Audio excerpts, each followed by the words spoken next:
Hello viewers, ব্যতিক্রমে একটি video উপস্থাপনা করছি। ভিডিওর আলোচনার বিষয় হচ্ছে মামলা মোকদ্দমায় জয়লাভের তাবিজসমূহ। অনেক দূর থেকে একজন ব্যক্তি অনুরোধ করেছিলেন কয়েদি জেল হতে মুক্তি পাওয়ার কোনো তদবির থাকলে যেন ভিডিও আকারে দেওয়া হয়ে যায়। সেই দিক বিবেচনা করে সবার উদ্দেশ্যে ভিডিওটি পাবলিশ করা হচ্ছে।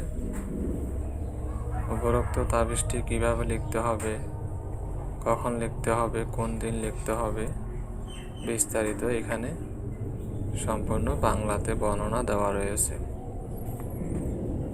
তো যাদের উপরোক্ত তদবিরটি প্রয়োজন হবে তারা এই ভিডিওটি সম্পূর্ণ দেখে আমলটি করতে পারেন এবং এই আমলের ফলে যে ব্যক্তি জেলখানায় বন্দী রয়েছে অতি তাড়াতাড়ি সে জেল হতে মুক্তি পাবে।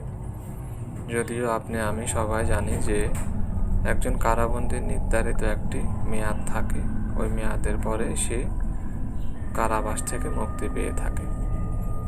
কিন্তু কিতাবে বর্ণিত রয়েছে এই তদবিরটি যদি কেউ ব্যবহার করে তার সাজা যদি 10 বছর হয়ে যায় তাহলে তদবিরের ফলে হয়তো 5 বছর হতে পারে। অর্থাৎ যে কোনো কারণবশত সে জেল হতে মুক্তি পাবে, যে কোনো ওসিলার মারফতে।